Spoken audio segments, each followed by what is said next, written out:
Hey, so if you're a dog owner here in Westwood, you already know how great it is.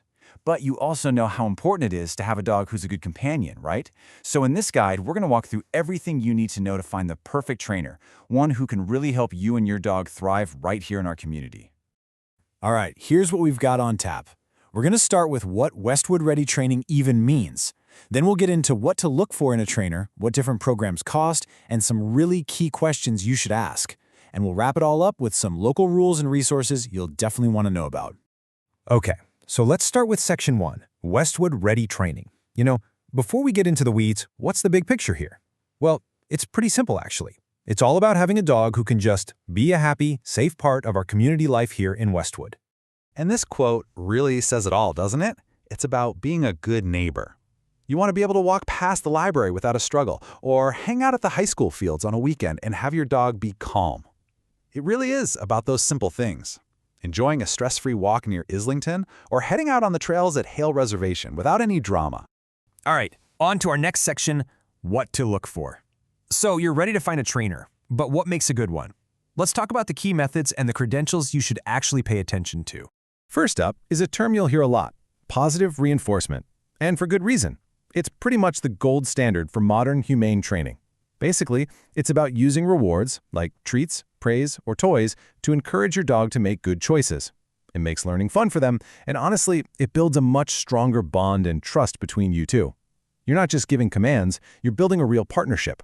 And on the flip side of that, it's really important to steer clear of any trainers who use fear or intimidation. Things like harsh physical corrections. Choosing a positive approach isn't just about being nice. It's actually more effective, and it helps you avoid creating brand new problems like fearfulness or anxiety down the road. Okay, let's talk about that alphabet soup you might see after a trainer's name.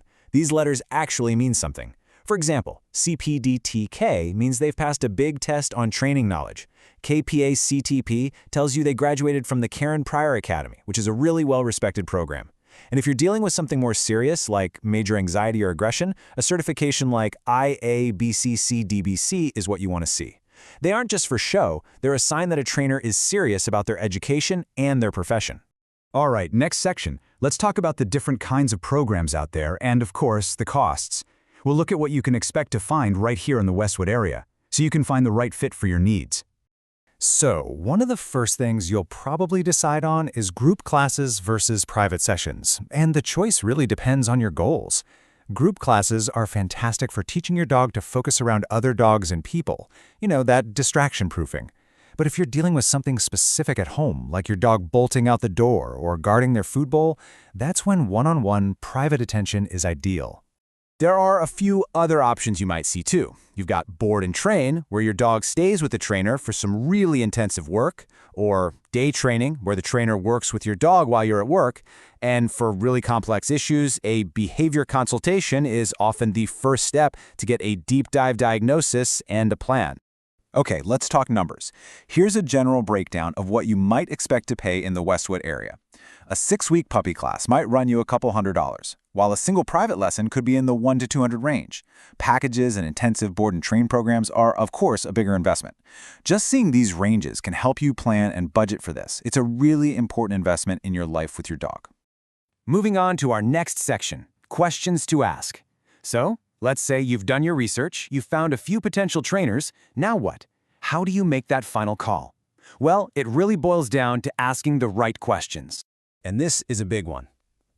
Going into that first phone call or consultation prepared with some essential questions is absolutely key. It's how you make sure you're finding a professional who's a perfect match for you, your dog, and your lifestyle. So here are some of the big ones to start with. Ask about their training philosophy. You want to hear positive reinforcement. Ask what certifications they have. A great question is, how do you continue your education? You want someone who's staying up to date. And of course, ask if they can create a plan that's customized not just for your dog, but for your life here in Westwood. A good trainer will be excited to talk about this stuff. And here are a few more. Ask them how you'll track progress together. Get clarity on the total cost, including any travel fees. No surprises.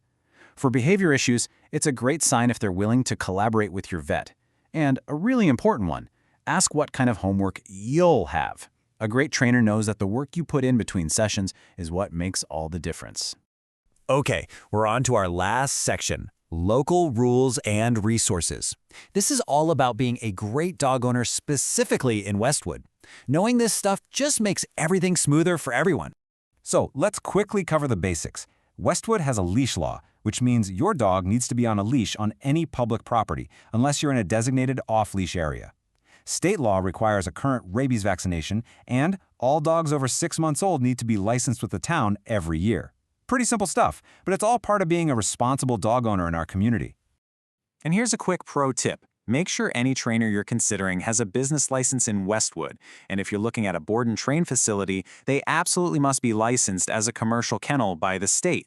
These are simple checks, but they're not negotiable. It just ensures you're working with a legitimate, accountable professional.